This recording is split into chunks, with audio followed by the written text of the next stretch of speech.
From what we saw, I can confidently say that Argentina are going to win this World Cup. This past Tuesday night, Messi scores a hat-trick at 38 years old. His soldiers ran themselves into the ground around him, and Argentina looked like a team that has already decided how this is gonna end. And honestly, I believe them. So let's face the obvious facts. Lionel Messi just scored a hat-trick in a World Cup at 38 years old. His first ever World Cup hat-trick in his 6th tournament against a team that came in ranked 29th in the world. And he made it look like it was just a regular training session. He is now the joint highest scorer in World Cup history, 16 goals, level with Miroslav Klose, a striker who spent his entire career doing nothing but scoring at World Cups. Messi got there playing as a number 10, a false 9, as a free-roaming genius who creates, defends, and also makes everybody around him better. And here's the thing about this. Messi is 38 and he is not playing with the urgency of somebody chasing something. Completely relaxed. No desperation, no pressure, just pure fun football. And that's where Messi can get dangerous. And who does he have beside him? At goal he has Emiliano Martinez,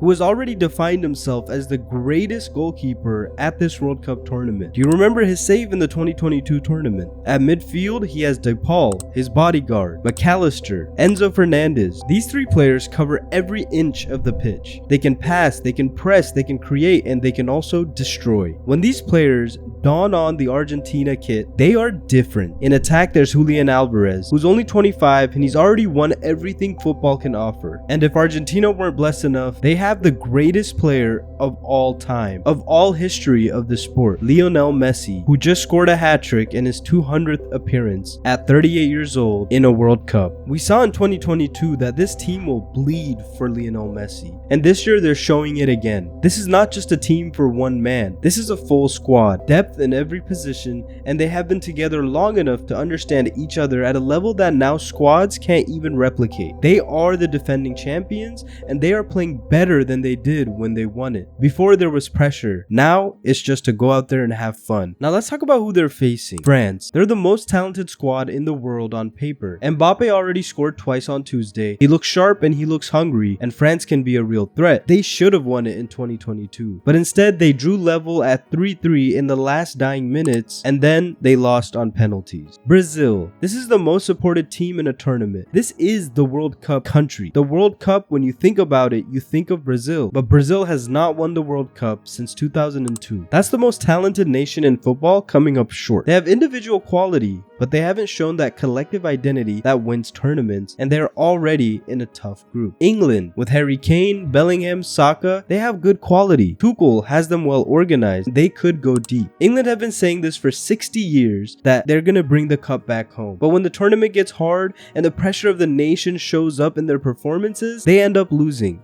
Spain. They're young, they're talented, and Lamine Yamal is the most generational player out there. They are the current favorites. They can win it all. They have the depth, and they have Lamine Yamal, who already proved how important he is for Spain during that 1-1 draw. And every team has every reason that they could win it, but Argentina has every reason that they will win it. This team plays for each other in a way that is so rare, genuinely rare. De Paul runs until his legs give out. Not for Argentina the nation, but for Messi the person. Martinez saves penalties like his life depends on it, because to him, letting Messi down is not an option. Alvarez, Fernandez, McAllister. These are players who watch Messi carry Argentina for years and try his hardest while bums around him failed him every single game and every single minute. So they will put their heart on their sleeves, their life on the line, because he is the man that let them dream and they made their dreams come true. You can have the most talented squad in the world, the most squad depth like France or Spain, and you can have the best tactics,